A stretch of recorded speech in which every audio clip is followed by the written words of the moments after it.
And now, back to Tutok Tulfo dito sa TV5.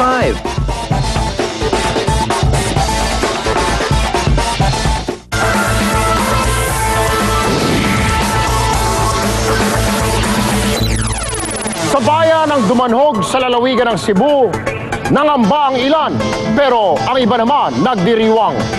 Kumukulong dagat at biglang pagkabutas ng lupa, posible kayang isang himala. Misteryo sa mga sinyales ng kalikasan, posible kayang pagkabura ng isla sa mapa. Kumukulong dagat, biglang pagbagsak ng lupa o sinkhole. Dulot ngayon ay matinding pangamba sa mga residente ng Dumanhog sa probinsya ng Cebu. Ang mga misteryosong natutukan ng aming kamera, agad naming kinonsulta sa mga eksperto. Papunta na kayo doon? Maaga pa lang, agad na kaming tumulak patungong baybayin ng barangay Poblasyon Lohok sa Dumanhog. Palaisipan ngayon sa mga taga-barangay Luok kung anong misteryo ang nababalot dito sa pagkulo ng dagat sa kanilang dalampasigan. Kaya ngayong umaga kasama ang PHIVOX, Mines and Geosciences Bureau at Tutok Tulfo, ating pong hahanapan ng kasagutan ang mga misteryong ito. Para makitang mabuti ang kumukulong tubig dagat, matyagang nag-antay ang grupo sa pagbaba ng tubig sa dalampasigan. Maya-maya pa, ang butas na may kumukulong tubig dagat ang sunod na pinag-aralan. Anong cause niya? Merong aquifer dito. Ang aquifer natin is yung limestone. Ngayon yung limestone is may mga cavities. Ang cavities ngayon is under hydrostatic pressure kasi parang na-confine siya eh. Gamit ang thermometer, umabot ng 29 degrees Celsius ang temperatura ng kumukulong tubig. Indikasyon na nasa normal na estado lang ang temperatura nito. Sa ginawang pagsusuri, nilinaw ng mga eksperto na hindi literal na kumukulo ang tubig sa dagat. Sa nakita natin kanina, paglabas ng tubig, kasi limit siya doon sa, yun nga, yung dagat, mukha siyang kumukulo. Pero actually, hindi talaga siya kumukulo, kung hindi yung ano lang yun, yung interface ng yung flowing water at saka yung medyo still waters. Ayon naman sa private geologist na si Jesus Cebrian, ang pundasyon ng isla ng Cebu ay 70% limestone o apog dahil sa naganap ng pagyanig ng lupa sa hinang lindol sa Negros Oriental na may layong 25 kilometro sa bayan ng Dumanhog. Posible raw na nagkabitak-bitak ang ilang limestone formation sa ilalim ng lupa. Ang nangyari nun, masasabi natin na related yung 6.9 or 6.7 magnitude earthquake according to USGS na nangyari ng February 6. Sa lakas na yun, inakakadulot ng malakas na paggalaw o tinatawag natin na ground shaking dito sa Dumanhog ay nakagawa ng mga cracks or fissures sa limestone formation. As I said, yung cracks, yun na ngayon ang nagsisilbi as bagong daanan ng tubig. So kaya nangyayari na mayroong seepage doon sa dagat.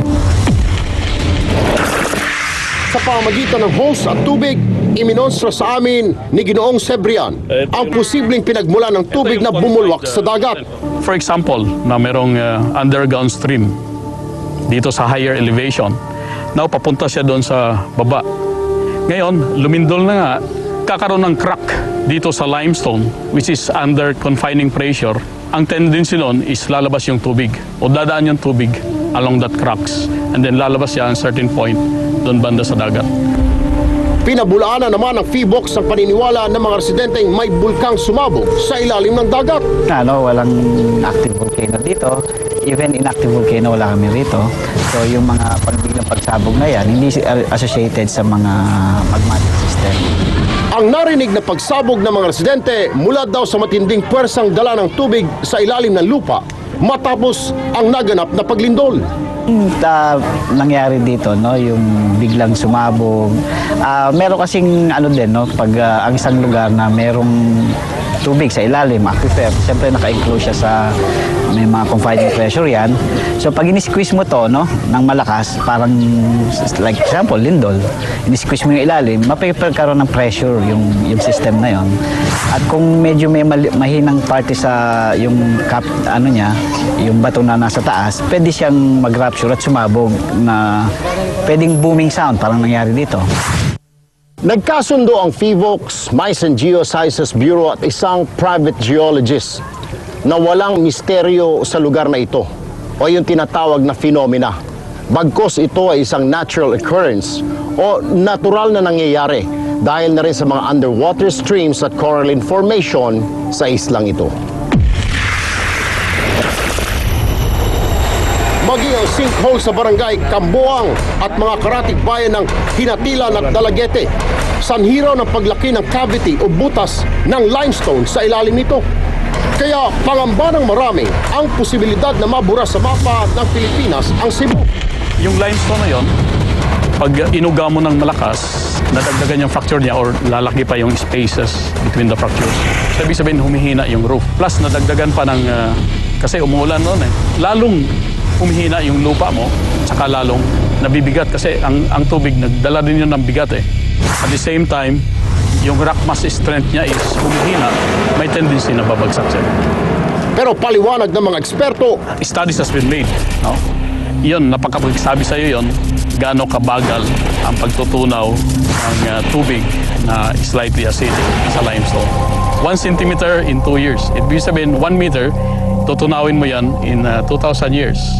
dahil dito walang dapat ikatakot ang mga residente ng Dumanhog. Patuloy naman ang pagbabantay ng lokal na pamahalaan sa kalagayan ng pagkulo ng dagat at ng pagbagsak ng lupa sa bayan ng Dumanhog.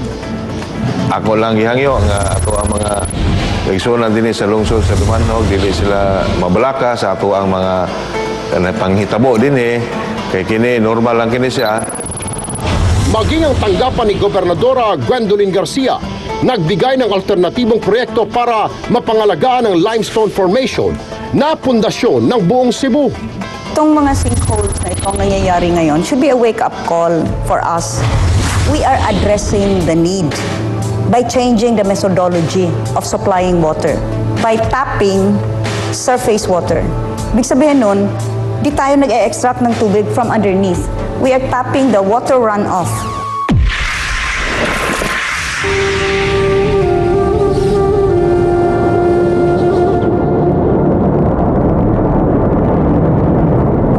Bagamat may sayantipikong paliwanag ng bawat kaganapan sa ating bansa, hindi dapat isasantabi ng bawat mamayan ang matinding pag-iingat at paghahanda dahil sa panahong ito na sunod-sunod ang paniningil ni Inang Kalikasan. Walang nakakaalam o makapagsasabi kung anong mangyayari sa hinaharap. Kaya tanong ng Tutok Tulfo, handa na ba tayo sa anumang ganti ng Inang Kalikasan? Hindi rito nagtatapos ang aming serbisyo publiko dahil misyon ko ang sagot sa maliit na malaking problema. Ako po si Erwin Tulfo at kami ang takbuhan ng mamayang nasa katwiran. At ito ang tatak at kong aksyon na sasagot sa mga kasong nangangailangan na